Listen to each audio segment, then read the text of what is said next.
Greetings, I'm Olivia, and at 40 years old, I've got quite the roller coaster of a tale to share. It all revolves around my sorry excuse for an ex. Though legally we're still hitched, I've mentally tagged him as my ex-husband due to his despicable actions towards me and our daughter 4 years back.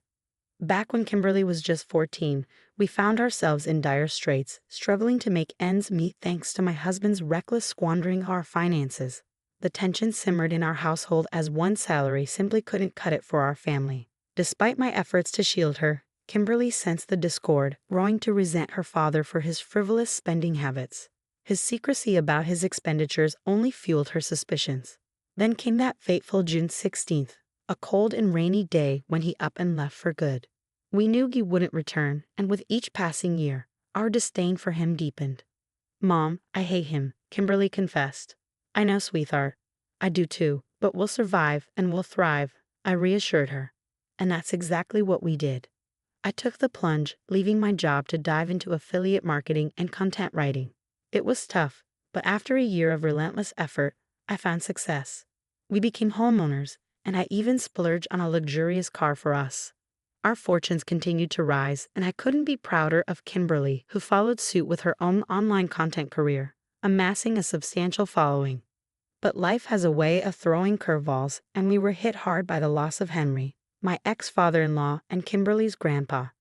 Despite the rift with my ex, we remained close to his parents, grateful for their support during our toughest times, both financially and emotionally.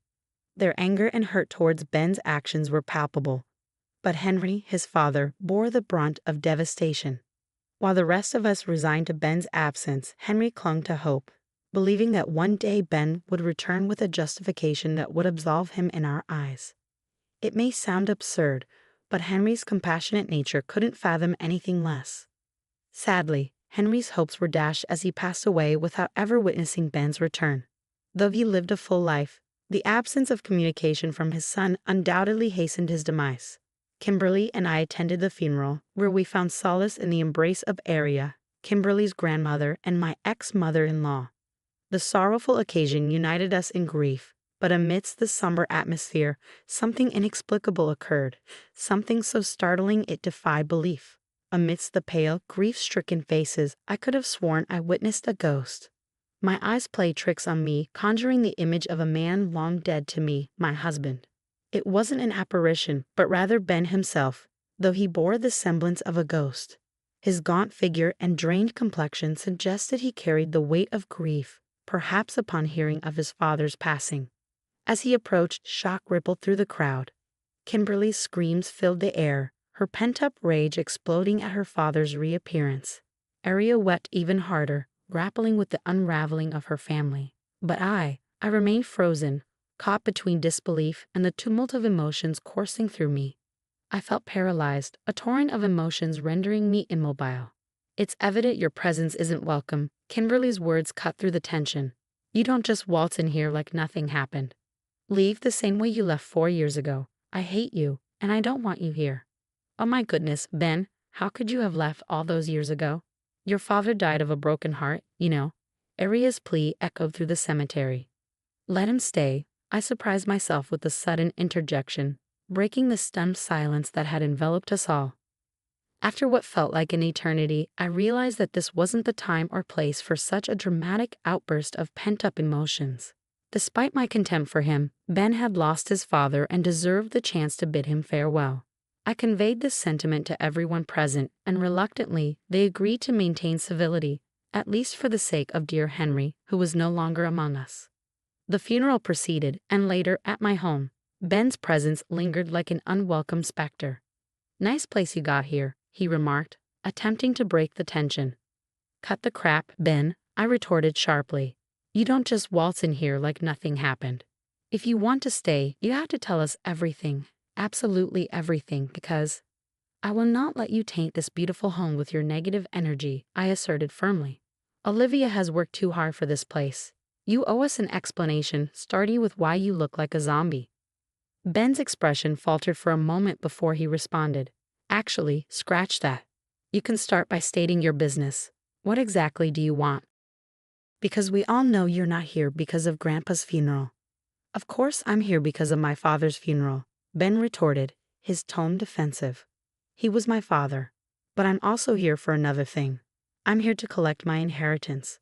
I had to physically restrain Kim before she launched another attack. Murmurs rippled through the crowd, heads turning towards the brewing altercation. Arya managed to calm the onlookers while I guided Ben and Kim to a more secluded area of the house.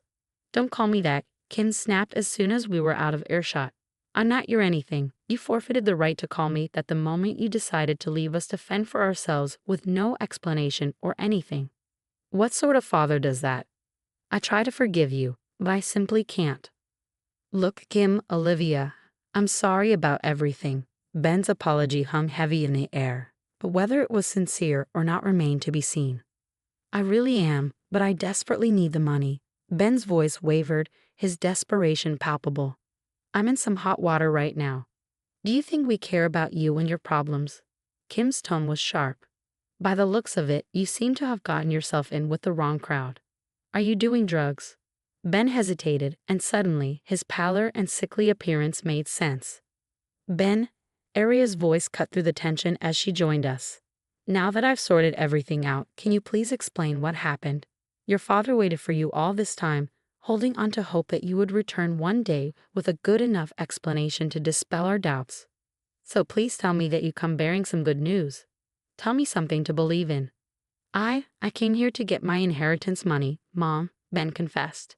He's on drugs, Grandma, Kim interjected bitterly. That's why he came here, to get his inheritance money so that he can buy more drugs. No, it's not like that at all, Ben protested. You were right about me hanging with the wrong crowd. Let's just say that I was at the wrong place at the wrong time, and now I owe some people some money. How much are we talking about? Arya's voice trembled with concern. 50,000, Ben admitted reluctantly. What did you do? I couldn't hide my shock. Well, that is great, Kim's sarcasm dripped with bitterness. So, you need to tell me while Mom and I were struggling to keep warm and feed ourselves, you were messing around with shady people. Ha. Well, we won't help you with that. You made your bed, and now you have to lay in it. I know you're upset, sweetie. I tried to intervene, but Kim's anger was relentless. But please, let's just. Are you trying to defend him right now? Kim's accusation hung heavy in the air. He left us, Mom. I know, Kimberly, he didn't just leave you.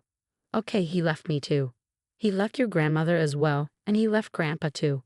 He broke all of our hearts, and we don't ever have to forgive him for doing that. But clearly, he's learned his lesson, right? I mean, just look at him.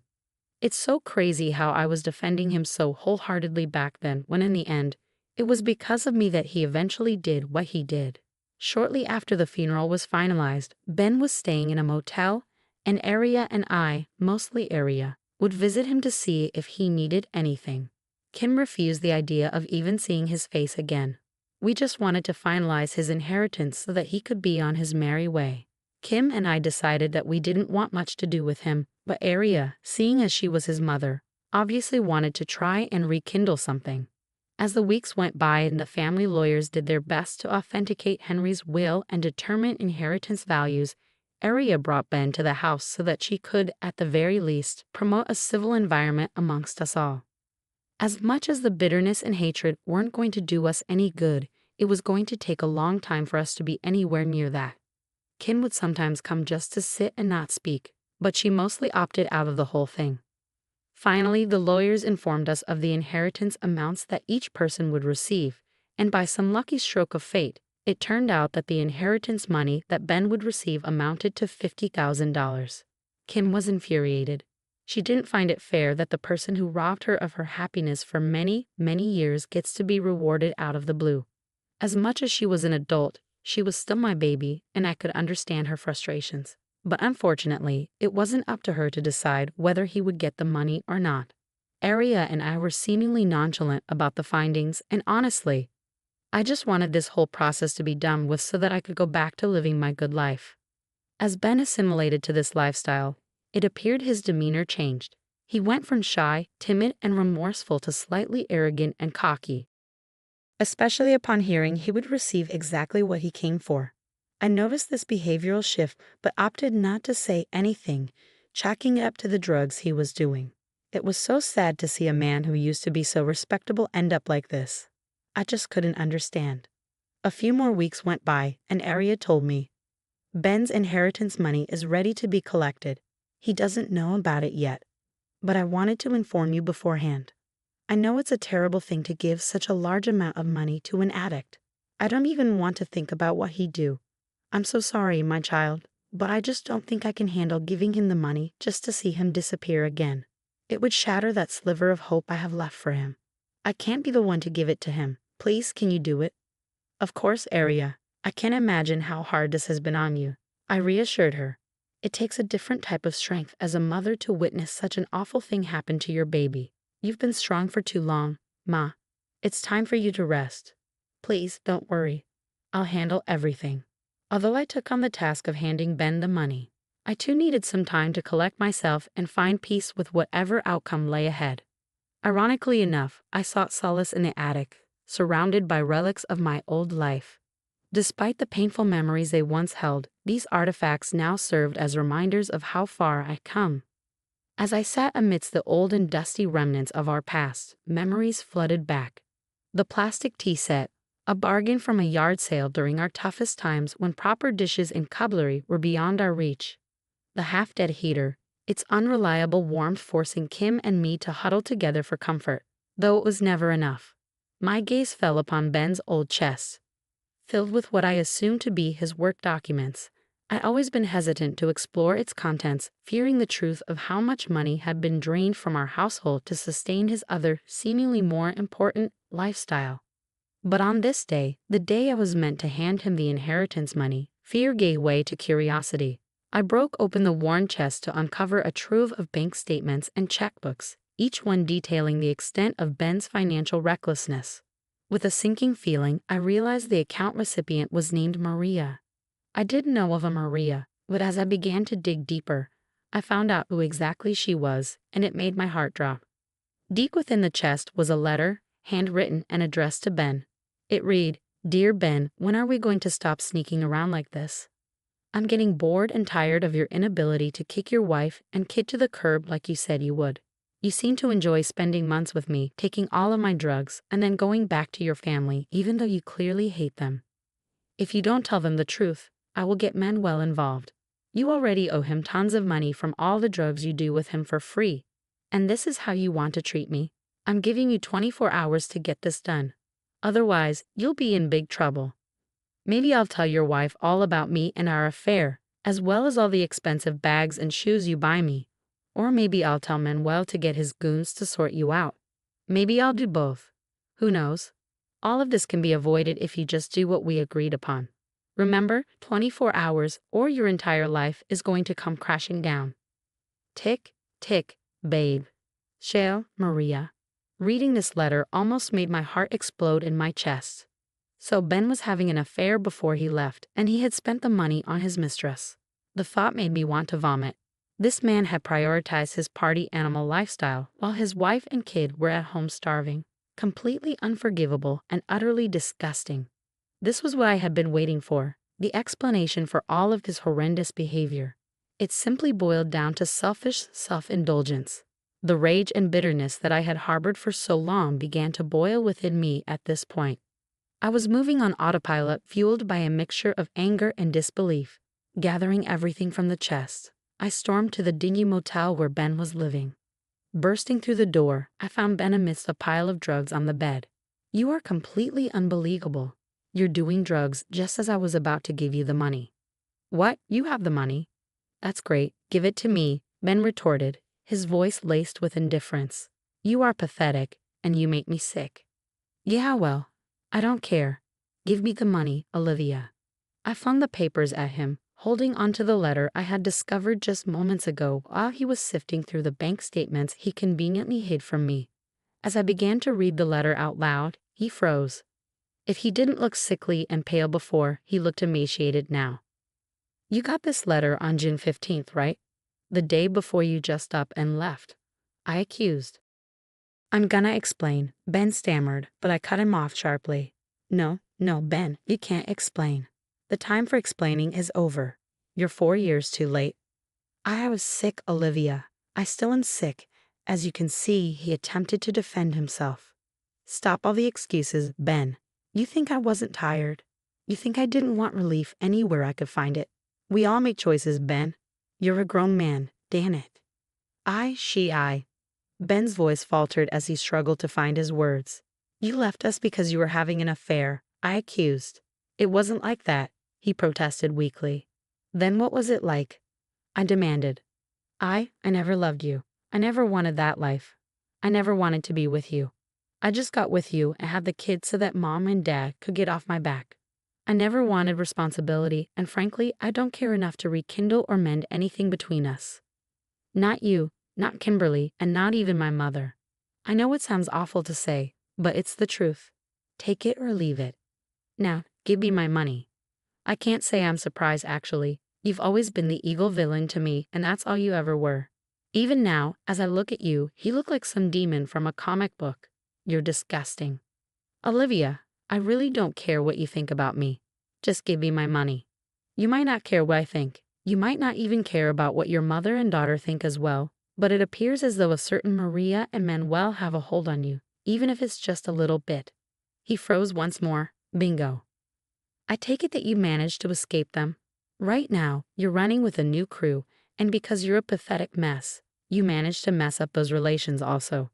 He briefly nodded. Here's what's going to happen. You're going to leave this place immediately without the money. You won't get a single dime of this inheritance money. Consider this money reparations for Kimberly and me. You owe us that much at least. What? Are you crazy? Tom's gonna kill me if I come back without his money. That's not my problem. You should have thought about that before engaging with this stuff.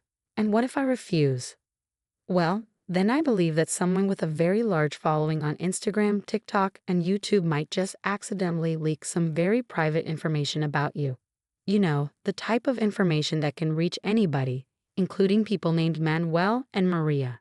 Additionally, somebody else with a very successful blog and website can write an article further exposing you to absolutely anybody with an internet connection. All right, I hear you loud and clear. Yeah, I'm giving you 24 hours to get all of your things and get out of here. Get out of this city. Hell, get out of this state. Your presence isn't welcome here. You don't need to say goodbye to anybody. I'm going to tell Aria and Kimberly everything as if their hearts haven't been broken enough. What a shame indeed. I don't even know what to say. How about show good luck? Let's hope your drug buddies don't rough you up too badly. Although now that I think about it, I don't care what they do to you. You've already been dead to me for 4 years now. He left town the next day. Thankfully, none of us has seen him since. I am just very content in the fact that all three of us have some closure on where Ben had gone and why.